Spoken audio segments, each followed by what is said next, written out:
This is the Mundaka Upanishad, chapter 3, canto 2.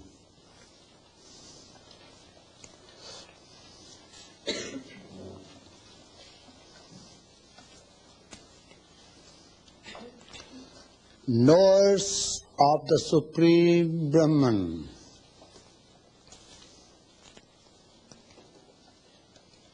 know that the whole universe is supported by Brahman and shines through the light of Brahman. But darkness does not belong to the Brahman. Why? Darkness has not been mentioned here. Because darkness has no existence of its own, while light has existence of its own. So when you talk of avidya, maya and ignorance, you should understand that the word avidya has been frequently mentioned, relating it to the individuals. And maya in collective way or universal way. It has no existence, yet it seems to exist.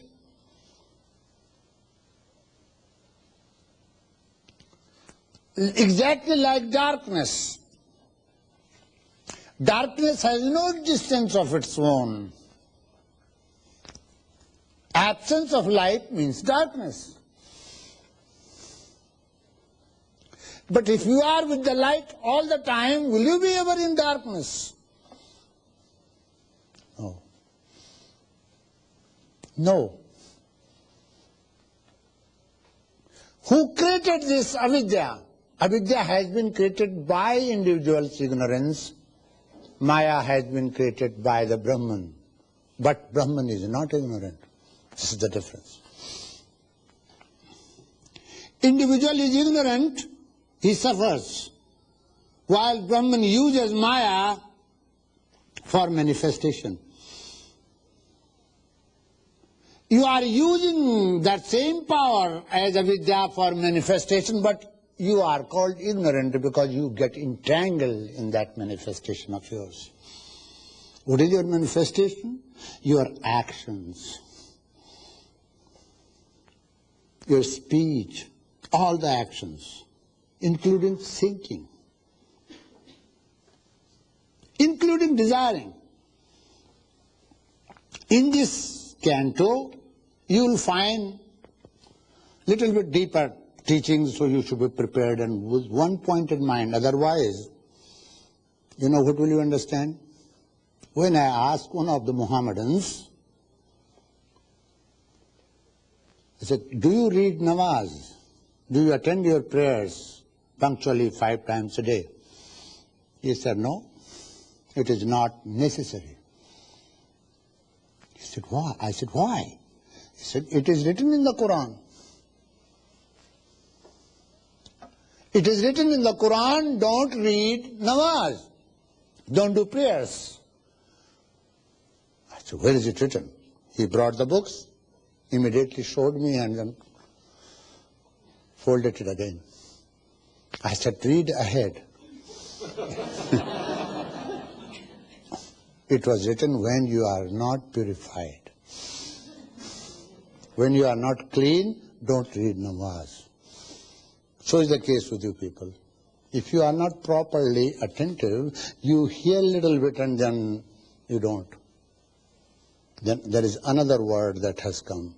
If you are fanatic, rigid in your views and not open to understand what the scriptures say, same thing will happen. It doesn't suit me. This is not my path.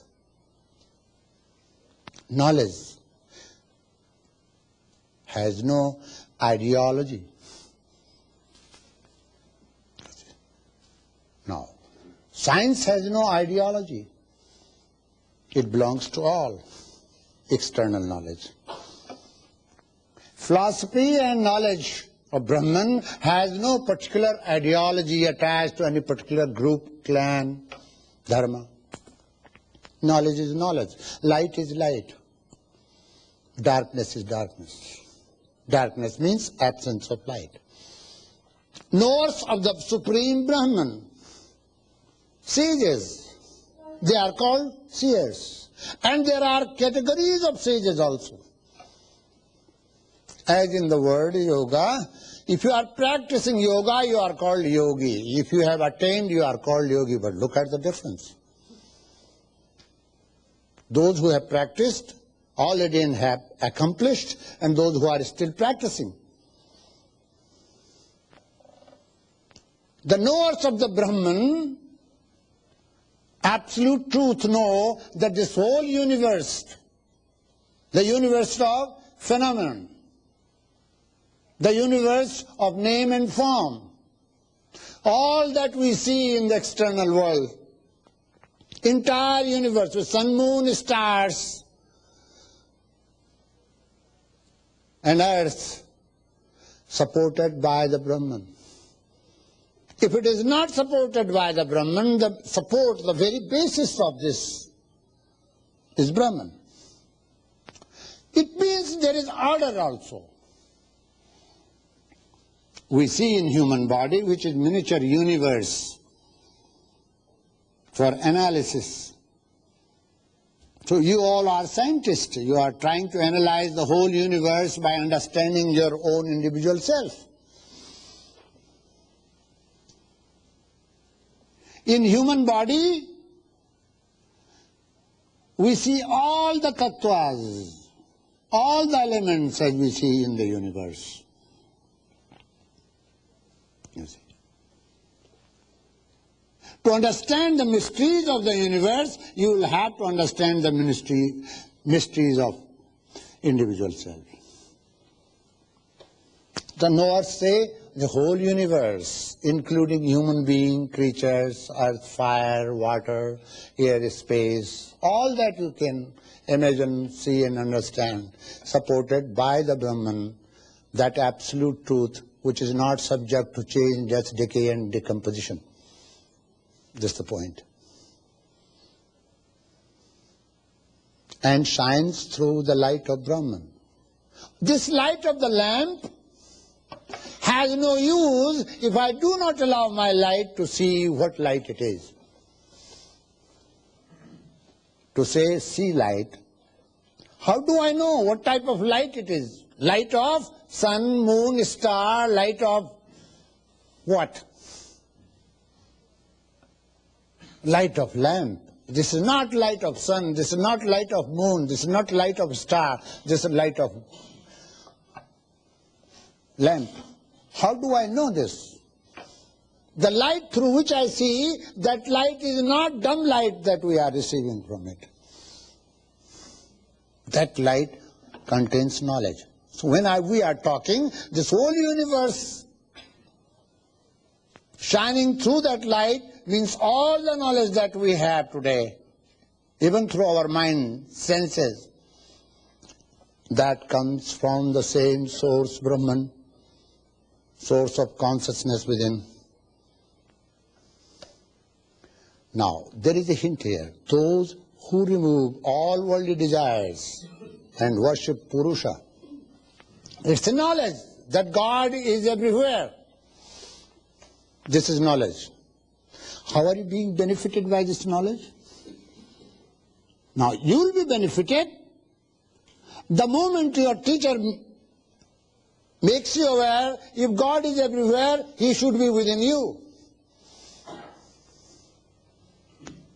Then you start understanding within you that who dwells within you is called Purusha.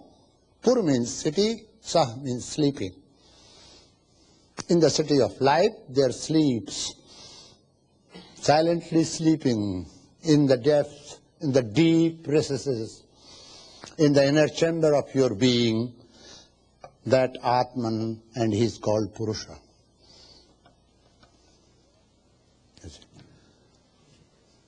Pure consciousness.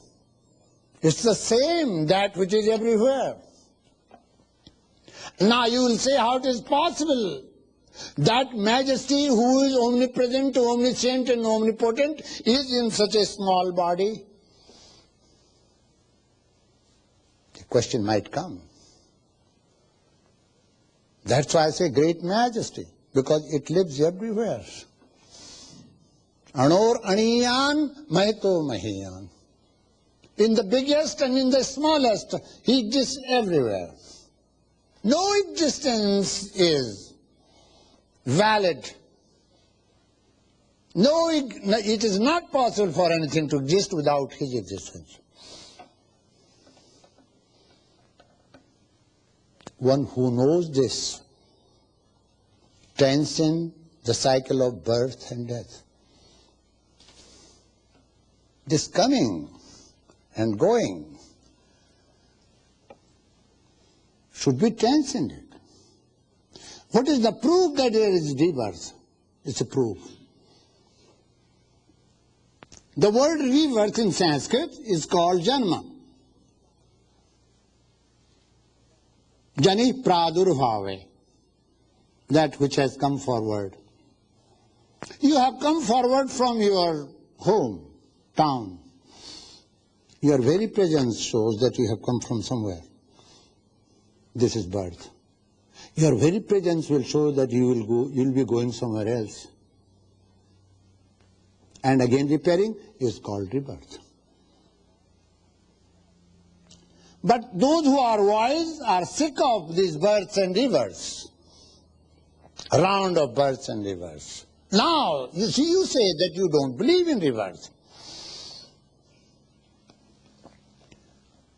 You can say. But then if you do not believe in rebirth and you say that cycle, then you are not responsible for any bad karmas. Then God is responsible because He created you. He creates you and you will be responsible for all the sins. What type of philosophy is this? If God is responsible to create you and you don't have any hand in your own having birth to this world, then let Him be responsible for all your actions. But that doesn't happen. If you commit a crime, you go to jail, not God. You see. You will have to understand what do you mean by rebirth. There are some Bibles, they do not say, but they never say anything against it, because they say a human being, if taught the philosophy of rebirth, he will never come out of it. He will be all the time thinking, oh, what is this problem? It's also a problem. It may create a problem. It has created a problem in the minds of philosophers, and that's why German philosophers say, death is sweet. He could not handle the problems in the world. Then he said, death is sweet. But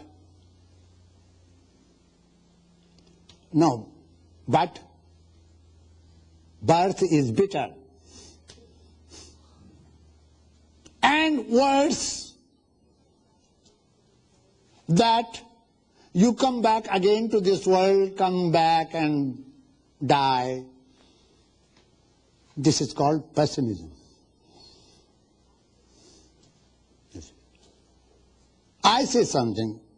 Once you are born, you don't have power in this life to go back and say that I will undo what has been done by my desire and karma. We have to see how we are reborn again. Why am I the way I am born in India in the Himalayas? I had a great desire and I still have. If I am born again, I want to be born in the Himalayas. And I will be born in the Himalayas. Because that desire I will carry with me in my unconscious when my body, breath drops, conscious mind fails, unconscious mind will become vehicle for my individual soul. It is called individual because it has individuality with it, and that is called unconscious mind, which is the reservoir of merits and demerits, of desires, feelings. That's why it is called individual. The moment it is dropped, and I look at Brahman, the bird, I am eating the fruit of this tree of life, the other bird is not eating. You see, she is only drashta, she only sees, she doesn't get involved. The moment I come to know we are two friends, this bird who is looking at me, this bird is free. Why am I entangled? Why am I attached? Why am I tasting? So remember, when you enjoy the fruits of your actions alone, you are doomed. Such as, I am trying to swim the ocean, and if I do like this, what will happen? I will be drowned. What do you do when you swim? The river, you push water backwards, then you go forward. In every breath of life, there is renunciation, tyaga. There are two words which you should understand very precisely. One is called renunciation, another is called vairagyam, non-attachment. If you have learned these two words and if you have practiced them, you are free. I renounce this. What right do I have to renounce? I have right because I think it is mine. I am using it and it is mine. I am attached to it. In a higher state of mind, human being says, like Kabir, one of the poets, great sage, said, what have I to renounce? I have nothing to renounce. Mera mujhko kuch nahi. Jo kuch hai so tor. Tera tujhko saupda kya lage hai mor. Said, what is this? Renouncing. I have nothing to renounce. I have nothing my own. What can I renounce and offer to thee? If I give your own, the gifts you have given to me, offer to thee, is it called offering? Renouncing means just to renounce. Renouncing means creating a space between me and this. This is called renunciation. I walked away from my home. That is renunciation. But I exist, home exists. That is not enough. Both exist. So memory of home are still there with me. And those memories might have some lust contained in them, in subtle form. Therefore, renunciation is not enough. Renouncing something is not enough.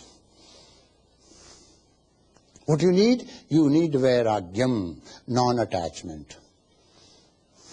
You see. So now those who are renunciate, they should follow renunciation strictly, and those who are in the world, they should follow vairagyam, non-attachment strictly. Non-attachment does not mean you should not have something. You should have all the things that you need. But your attitude towards the things that you have, what should be your attitude? All the things that you have belong to the providence. They are given to me. I should not misuse them. I should not get attached to them, for they are not mine. You have right to use, you have no right to be attached. Then you are a good householder. In renunciation, once you have renounced, renounce. So what? Phuk jhopadi dekh tamasha, we call it. You burn your own cottage, you look at it and smile. If you have renounced, renounce. How far that memory will last? I have renounced. So in either case, there is another point. One I call non-attachment and another renunciation, but between these two, there is one thing, abhyasa. Learning to practice. Why do you practice? What for practice is needed when you have learned about renunciation and, you see, non-attachment? If you study life of Buddha, you come to know. Buddha decided to leave his home at night, early hours, when his wife and son are deep in sleep. He went to the door. He almost went outside, but from there he turned back and wanted to see once more his own son. See how powerful is the attachment. In an instant comes back to see his own son once more, because that memory is there. There are many stages of non-attachment vairagyam. When you take somebody's dead body to cremation ground, you all become sages for a few minutes.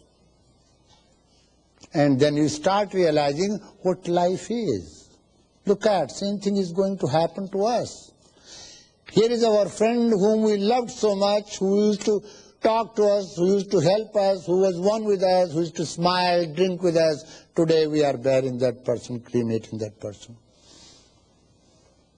That vairagyam is called shamsana vairagyam, momentary. If you leave from the, cremation ground, renounce the world, there is nothing in this world of ours which we have created. This mine and this is not mine. If you start practicing from that moment when you saw the reality, then you can do something. But when you turn your face towards home, again you remember all your attachments and all your, relationship. So that vairagya does not last for a long time. There is another stage of vairagya.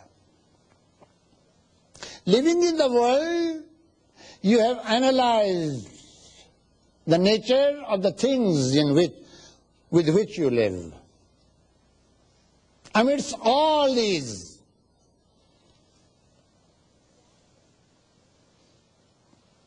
progress, outside great rush and roar, and amid all this progress, and deep down within there is darkness. That's what the modern man is suffering. So I say there is a silent crisis going on, revolution going on, and that is a spiritual revolution. Everybody is restless. And we have many, many therapy centers all over the country, all over the world. You see?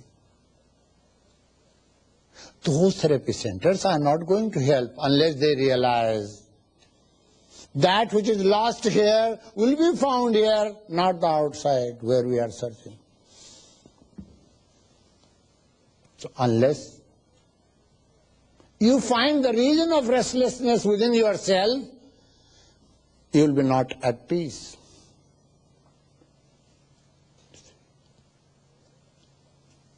There is a deer that carries musk in its bosom.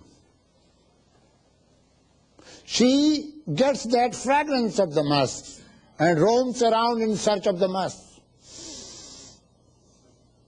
So is the case with us. Restlessly we are running around in search of peace. Where will we find peace? Peace lies within us. So abhyasa and vairagya. Abhyas, vairagya, vyam, tannirodha, says Patanjali, the codifier of yoga science. Gita, which is the gist of all Upanishads in a modified manner, also says abhyasa and vairagya are two wings. Why word wings have been used? Those two birds have wonderful wings. Why they are, used here as birds? Why the symbol bird has been used here? Dvasuparna, wings. Their wings are golden. They are not dirty, they are not black. You see. Such a bird, Jivatma, who has developed two wings, at non-attachment and abhyasa, will fly from this shore to the other shore. That is the meaning. You see. Those two wings which are broken here in worldly attachments for lack of abhyasa remains in the cage, self-created cage. A part of avidya is because of our own follies. The cage we have created for ourselves. What a silly thing. Yes. You are afraid of dying? You see, life is afraid of death? How it is possible? Impossible. Life can never be afraid of death. You see.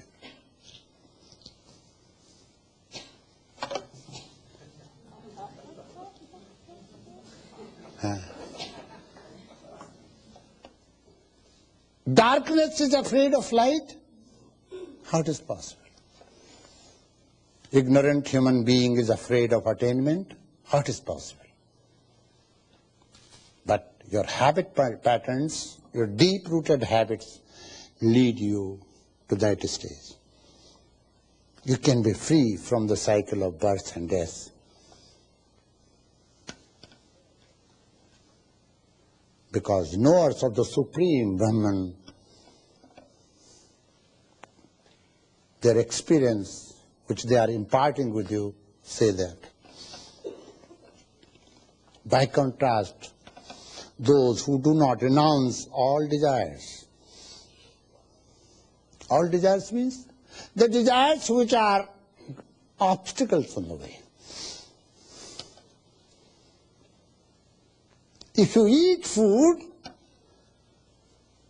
just to keep yourself healthy and become instrument for self-realization, that desire is not injurious. Those desires which are injurious become obstacles on your path. Such desires pull you back and you are reborn. Today you die, you go to 8 hours sleep, that is called death, temporary death. Next morning you are reborn with the same burden, what you have to do, what you have left behind. So desire is motivation for rebirth. Those who do not have desire have only one desire, whose all desires are followed by one strong desire to meet thee, to go there, to be the Brahman. They are free.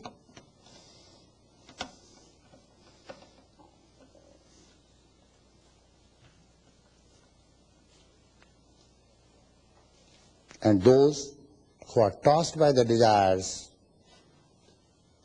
they are again and again born, and their surroundings is their own creation because they desired for it. You desire to choose this color of jacket. I desire to have a different color of jackets. We are wearing different jackets. This is our choice. The surroundings in which we are born, the country, place, community, this is our choice. You see?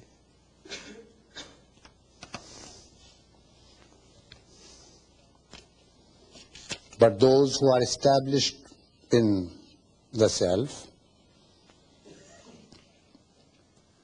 their all desires have vanished in this lifetime. This is possible. You can postpone everything, but do not postpone enlightenment. You can postpone everything, but don't postpone seeing light. Do not make your eyes blindfolded. Open them. The knowledge of the Atman cannot be attained through discourses. Na Atma valahine labhyo na medhya na bahuna shrutene. It's a wonderful sentence. If you entangle and indulge too much in discourses, question and answers, you will never attain. In seeking also you have to be very careful. You are seeking and 2 days you go this way. Third day, I don't think this is the right path. You go this way. And fourth day this way. And fifth day this way. Whole life will be spent in doing this. These are not called experiments. These are called confusions.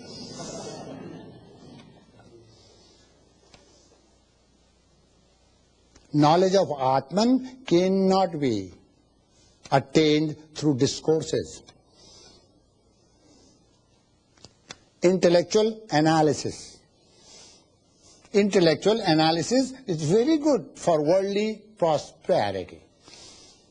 But intellectual surrender is needed for attaining Atman. There's a difference. If you want to cut short your ego, just cut it.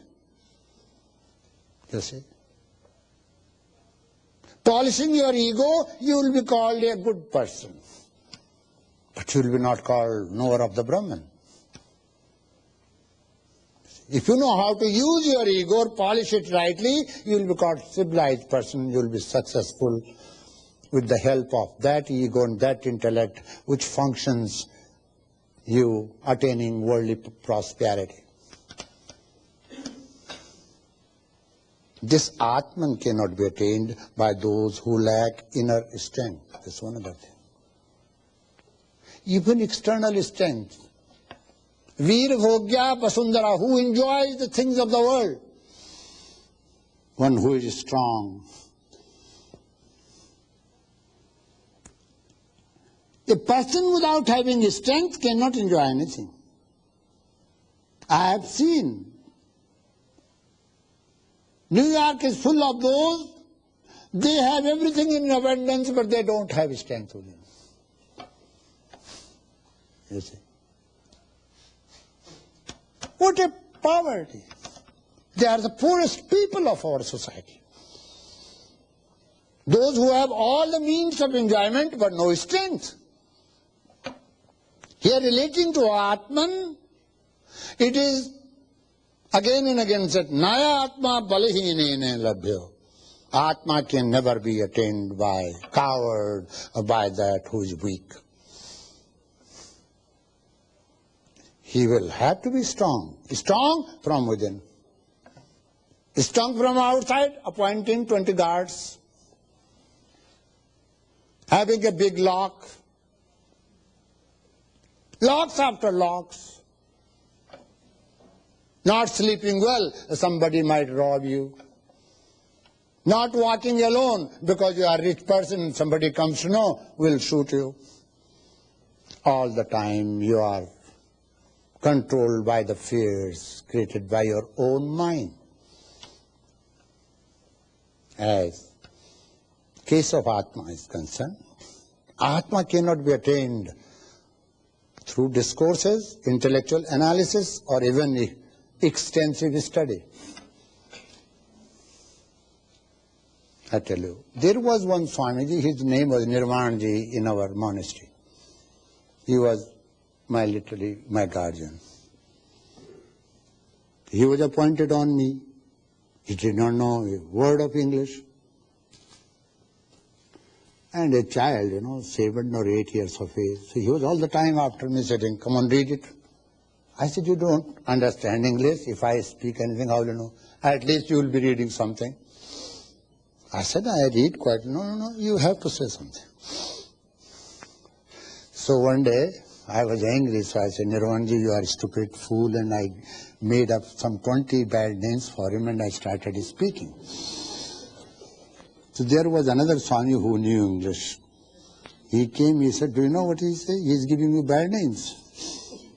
He said, doesn't matter, he will be exhausted. Let me see how long can he give.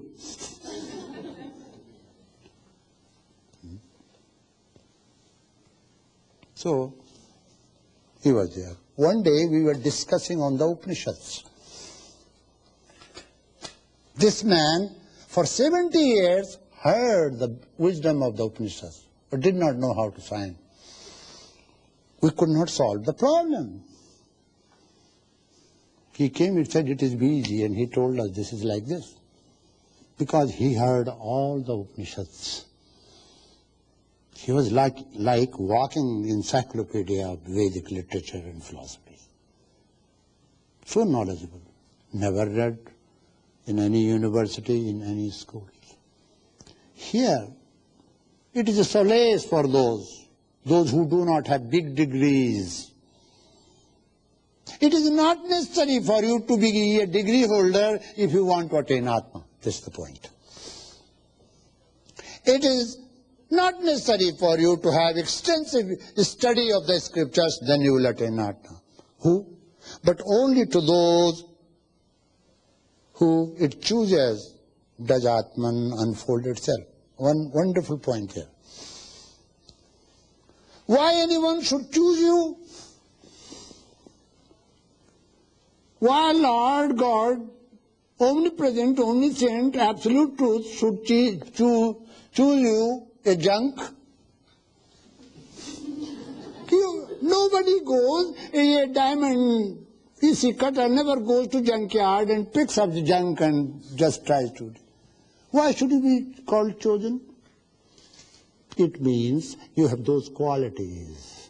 You have cultivated those qualities. You have done sincere efforts. You have worked hard with yourself. So remember, the grace word is a result of your sincere effort. They cannot be separated. It's like a coin, both sides of the coin. One side is grace, another side is sincere effort. Those who do sincere effort, grace dawns. This is the point. O students of Atman, O aspirants of knowledge, O travelers of the path of light, do your best. There is one instance, one example in Vedic history.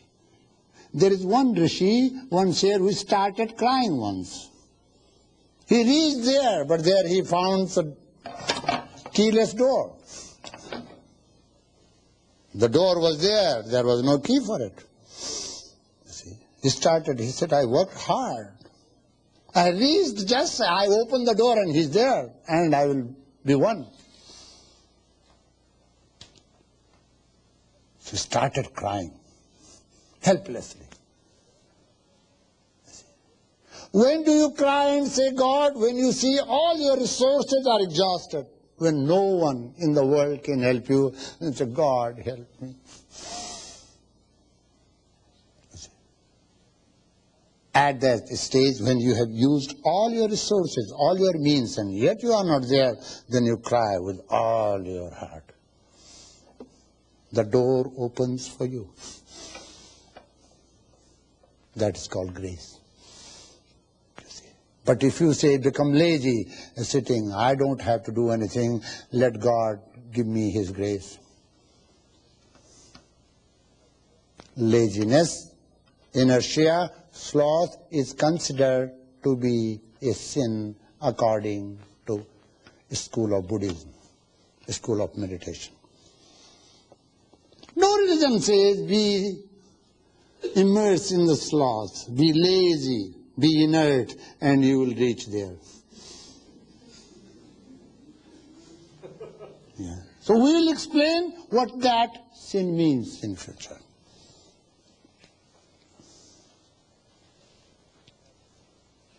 Inner strength, first thing we need.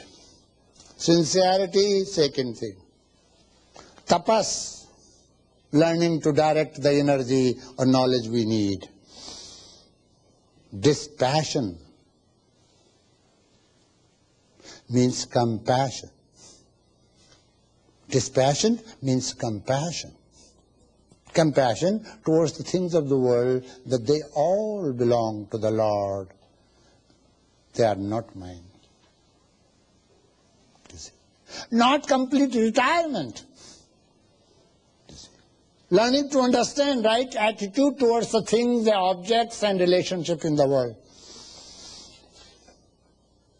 One who is endowed with these means attains self-realization and as a result enters the realm of Brahman. Realm of Brahman is final realm. There are degrees of happiness. You see. That happiness which no one can snatch from you. Once you are there, there is no chance for you to get unhappy. Permanent happiness. All these joys, comparing that happiness with these little pleasures and joys is this, that these pleasures and joys last for a certain time and again you become sad.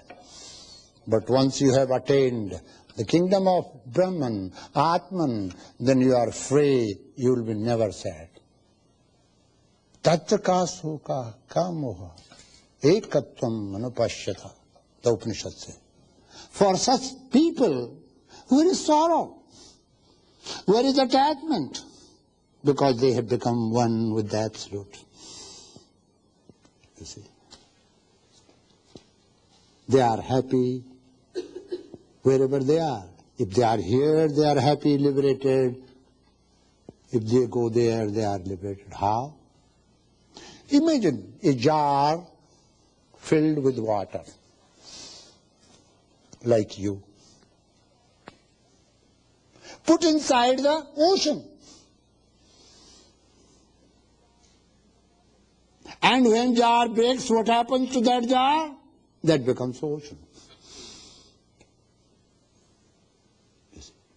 Many people think, I don't want to lose my individuality. You are not losing your individuality, you are expanding your individuality from individual to cosmic self. A river meeting the ocean, that narrow little name is vanished. She becomes ocean. A drop meets the ocean, becomes ocean. Individual meets Brahman, becomes Brahman. When? Here, afterwards both. Now we go to fifth mantra.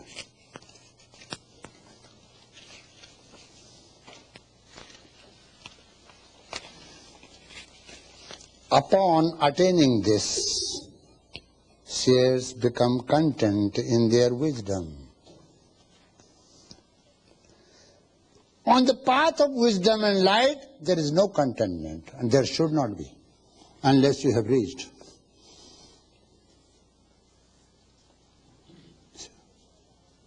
I am content because I have done 5 minutes japa, 10 minutes japa. That is not good. The difference between two words, contentment and satisfaction, is great confusion. Like love and lust. Vast difference. Contentment word is used when you have done your work and when you are reaping the fruits of your actions. You become sad. I worked hard whole year and I didn't get A+. You remain discontent, but you are helpless. You cannot do anything. You cannot go back second time, go to the class and reappear. It will take another year. No. Content, be content in all times, all the time. But don't be satisfied, otherwise you will not have motivation.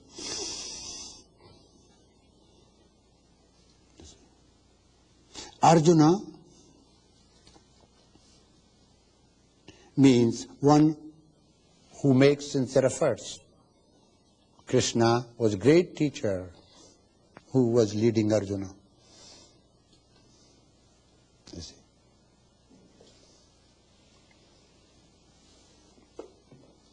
He talks about contentment in Gita. He says that karpanya doso prahasvava prachhami tvam dharma samudha cheta. O Arjuna, you are suffering on account of karpanya dosa. Literally means you are suffering on account of miserliness. You are such a great warrior and suddenly you become miser. You are a very rich person and when you become miser, you become petty. You should be liberal wherever you have to be liberal. You are suffering on account of karpanya dosa. You are so brave and here you say you don't want to fight and they are here standing to fight with you. You think that you should not fight with your guru and your guru is prepared to kill you. You should not fight with your grandfather and he is there to kill you. Stupid. What type of knowledge it is? Wake up. Remember your strength. It is in the case of Hanumana, one of the characters, most important character of Ramayana, epic. Hanumana all the time did not know about his strength. Somebody was needed to tell him, hey, you are great Hanumana, you have so much power, you have so much strength. Come on, you are not a mere monkey. You see, you can do wonders, you can cross over this ocean. You can kill everyone, you have so much power. What is it called? Remembering your own power within yourself. When you forget that, you become a monkey. When you remember, you become Hanumana. You see. When you forget your power, you become impotent. As Gita says. When you remember, you become Arjuna. Fight to the last and then become victorious. You see. Don't become impotent. You see. You can become impotent when you don't realize your strength that is already within. When you identify yourself with the objects which is nashwar, which is changing, which is subject to death, then you become weak. You are too friendly with your bodies. And you are a constant friend and that is called your body. And body is very meek, weak and dies. So when you are a friend of someone, all the time you are receiving input, all the time you have vibes, all the time you have companionship with someone who dies. How can you be strong? You always identify, I will die, I will suffer, I will go insane. All the time you think about it. I need husband, I need children, I need this, You don't need anyone. You have Atman, the real source of energy. Just go to him. Go to him. From where all energy comes. Who has given energy to your husband, children, wife and others? It's good you have companions. But a time comes when no one helps you. Who helps you? Your inner strength helps you.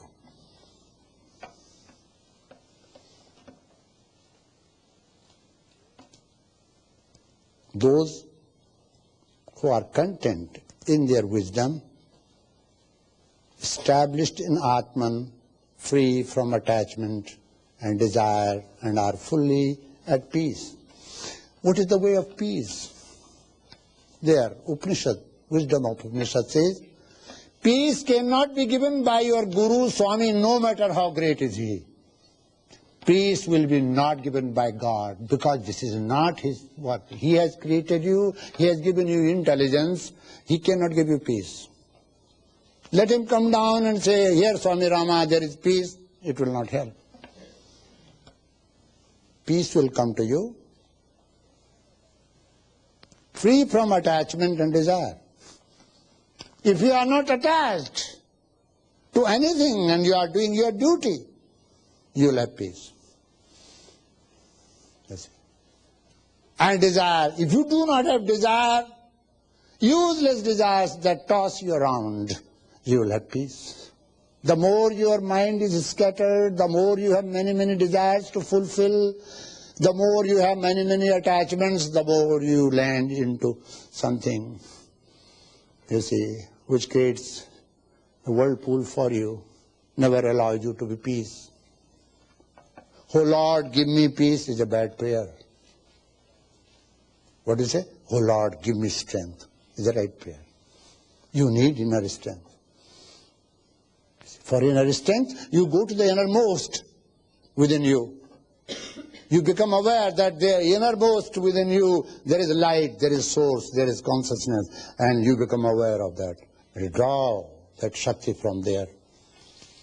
You don't need, Lord, give me peace. Lord says, my son, I have given you all that you need. You should attain peace. Don't be attached to the things of the world and don't have many desires and you have peace.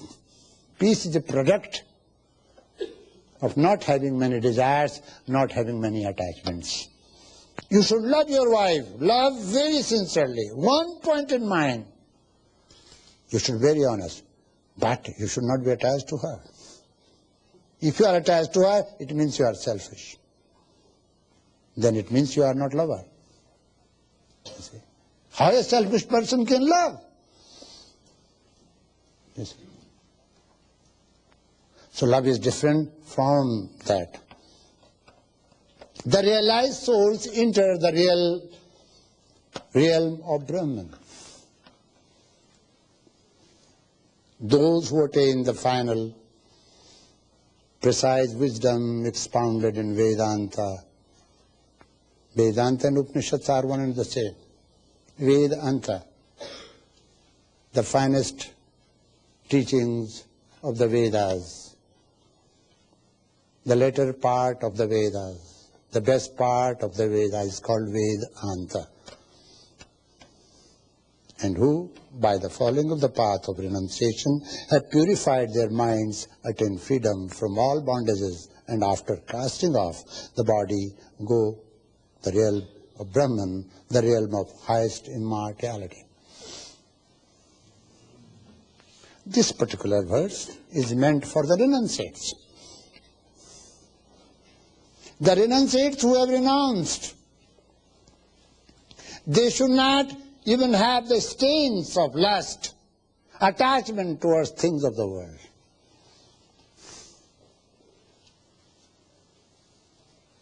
When they have purified their minds and heart, they attain freedom from all bondages.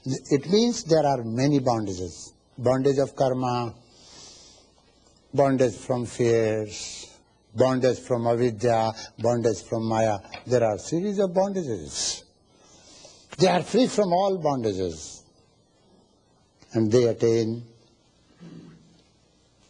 the realm of Brahman, the realm of highest immortality. But as far as knowledge is concerned, I want to tell you. Suppose you have a stair, ladder. Now, is there any carpenter or any engineer an architect who can design a ladder to cross this sky? If you make a ladder, biggest ladder that ever can be imagined, your head will never hit. Go on making ladder, rung after rung, climbing. There is no end. But you don't have to do that. Why do you want to do that? Make a ladder inside you. Very simple. Someone is waiting to hug you. Someone is waiting to embrace you. Why do you not go inside within you? Your greatest friend is within you. Oh man, look within, find within and see within. That's the meaning.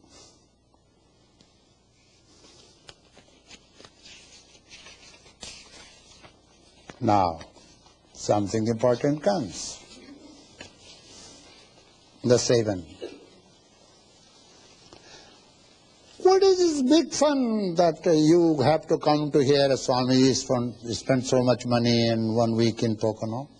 Why can't you study Upanishad, buy Upanishad that costs $3-4? The scriptures say you cannot do that. At the time of liberation, all the 15 constituents of the body, 5 gross elements, 5 senses, 5 pranas, return to their sources.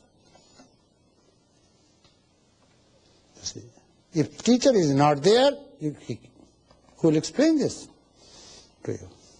15 constituents. By reading books, by hearing the discourses, not by understanding what the scripture says, how will you brood upon the sayings, how will you contemplate, and how will you attain? Not possible.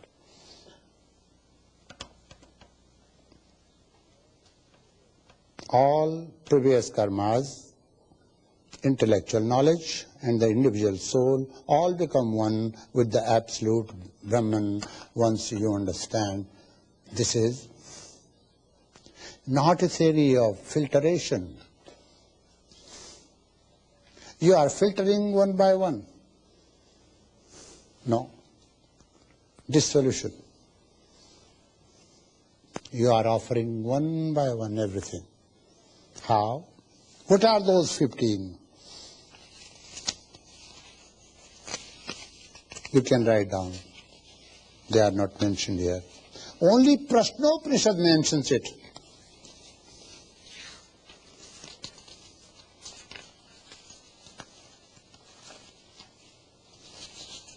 "15 parts. Now, it is written Shraddha here. Those who know Hindi and Sanskrit will understand. Shraddha does not mean love.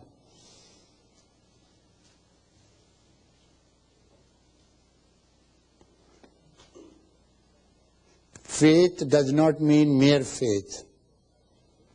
Shraddha means prem, love, plus bhakti, reverence. Love plus reverence is called Shraddha. If you have intense love, but one thing you commit mistakes, then I don't call it love. If you love somebody, why do you hate others? I have seen you doing that. For loving someone, you do not need to hate others. It happens in worldly love. Now, if there is a woman and there are 2 lovers, if there are 2 lovers and 1 woman, one and the same thing, if 2 men know that we both are loving that, they will kill each other in jealousy. But if 2 men know that we both belong to God, we both love God, they will love each other immensely. Just the difference. First thing you need is Shraddha, a deep-rooted conviction. I have to attain Brahman in this lifetime. All that I have, I will use everything to attain that. Actually, you don't need anything. If you want to use anything, it will not help. Just it.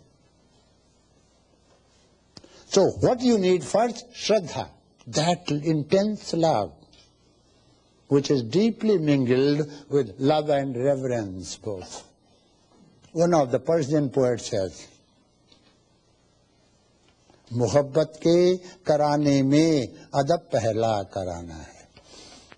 On the ladder of love, first step is reverence. Love comes later on. If you do not respect the person whom you love, that's not love. That is called selfish motive. You should learn to love the person, respect the person whom you love. Very important. Then that is called love. If reverence is missing, then that is not love. That becomes object of sense gratification. First you need Shraddha. Then comes one by one. These 15 constituents are First Shraddha, love, come reverence, one. Space.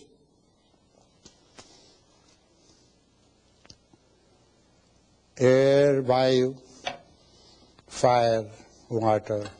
Or we have 15 constituents. Earth, the sense organs, the mind, food, vigor, austerity, tapas, hymns, karma. What is to be sacrificed in life? Don't be afraid of the word sacrifice. Sacrifice means renouncing those karmas which are to be renounced. Simple thing. While making a fire, that fire is a symbol, you are building a fire of knowledge. In that fire of knowledge, the oblation is that those karmas which stand in front of you as obstacles. That is called yajna. Yes.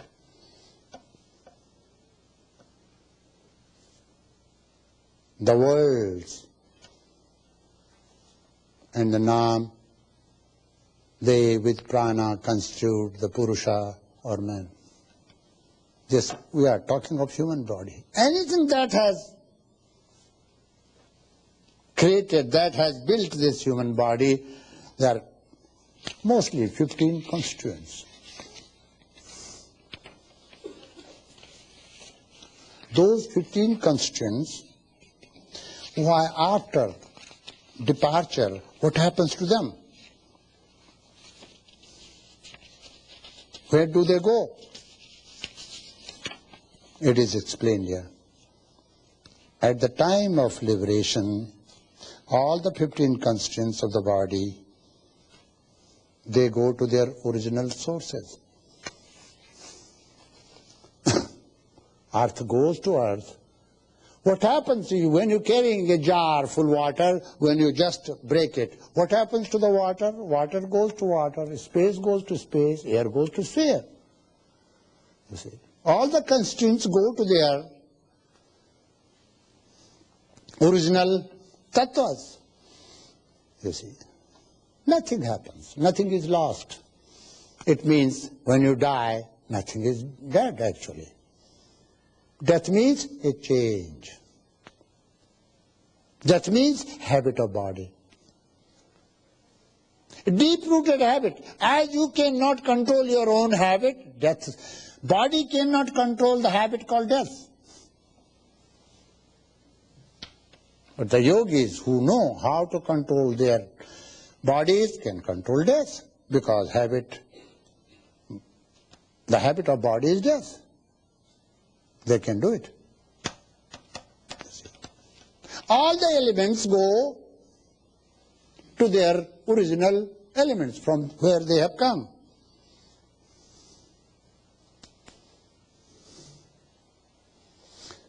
All previous karmas, past karmas are the main things, which are called sanskaras. All sanskaras are burnt, washed off,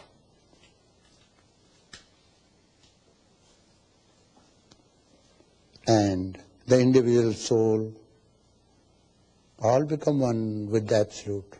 How? Next point says, just as flowing rivers give up their names and forms to merge into the ocean.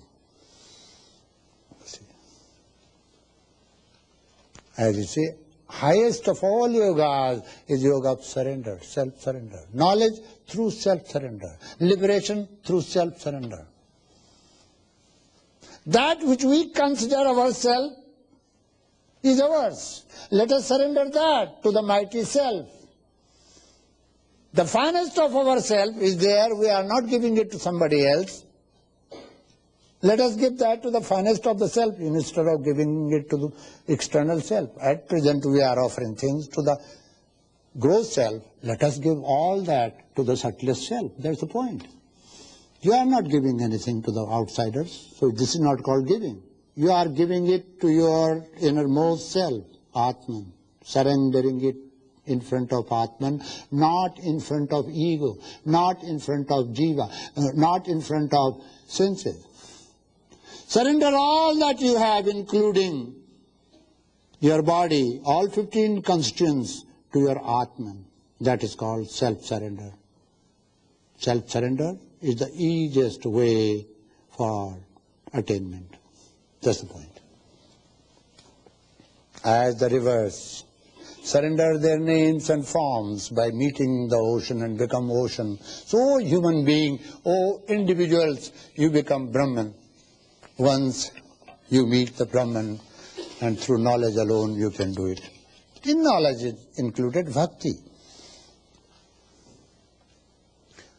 What happens to the river when river meets the ocean? What happens to the individual when individual meets Brahman? One who knows Brahman verily becomes Brahman. One who knows Brahman through scriptures does not become Brahman. No. One who knows Brahman directly. One who has learned through his practice, sincere efforts, and one who is graced, such a person becomes one with the Brahman, and that person who has become one Brahman is like Brahman. And in his lineage, now, as I said, there is Guru lineage. In his lineage, no one remains ignorant of Brahman. How it is possible that under perennial light one remains in darkness? Not possible. Such great gurus enlighten their disciples also. This is the meaning. He goes beyond all sorrows and vice and attain freedom from all the knots of the cave of the heart. In our human heart, we have entanglements, knots, many knots. Lust for this, lust for this, lust for this. The desires have created many knots in human heart and mind. Those knots are broken and we are free from all fetters. All fetters are destroyed. As is said in the mantra, this knowledge of Brahman should only be imparted to those who are sincere, studious, inclined toward Brahman. Nadatabyam, nadatabyam, nadatabyam. Don't give to undeserving. Even if he is your son, even if she is your wife, even if he is your great friend. No. It should be given to only those who are sincere, studious, and inclined towards Brahman. Those who are not sincere, not hard-working, not inclined to attain knowledge, don't impart this knowledge to them, because it will be sheer waste of time and energy. It will not bear any good fruits. So your hard work will be of no use to you.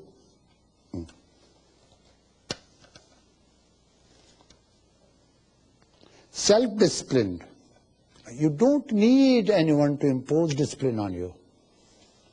If somebody is imposing discipline on you, you are called foolish child, a stupid child, unruly child. For unruly child, if teacher, father or mother always uses cane, imposes, don't do this and don't do this and don't do this and don't do this.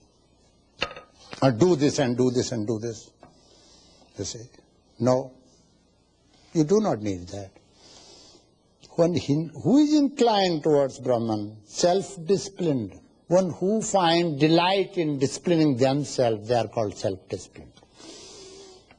The day you start finding delight, a stage comes when you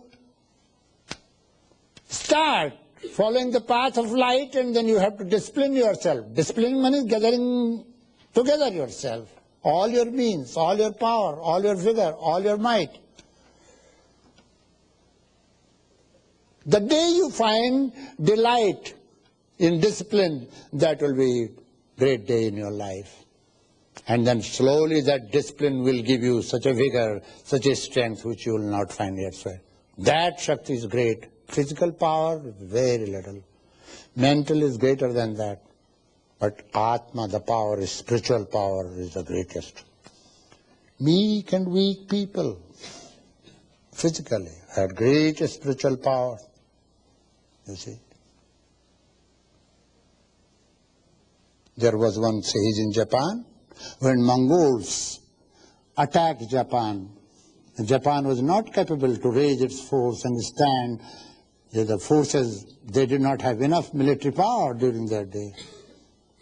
Mahatma Nichiret, you see, their mantra, Namya Vyo Ringe Kyo, they remember this mantra in Japan. Single-handed, they stood first and he said, come on, no force on the earth can come and attack Japan and destroy my Japan. He looked towards force. And everybody went back.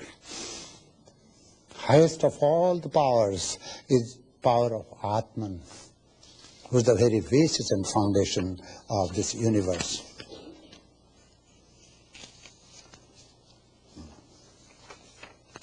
The seer Angiras, don't forget, from that noble lineage of the sages, Brahma, the firstborn, gave this knowledge to Atharvana, then to his guru, finally his disciple, and then finally to Angiras.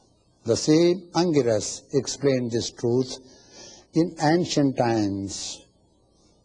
To whom? Whom did he explain? Come on. Sanuka. Who was Sanuka? A householder. You see. Acha. It means this knowledge can be imparted to householder or on sannyasis both, renunciates and householders both. This will benefit both.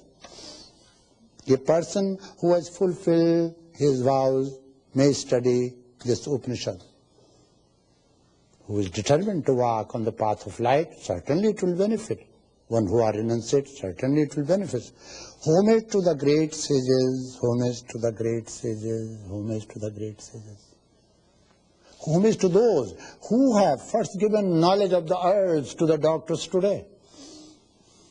Doctors have forgotten that. Who gave the knowledge of these herbs today, how to use them? So homage to those great seers who have given the knowledge of the Vedanta to the students. Homage to that lineage from where we receive that.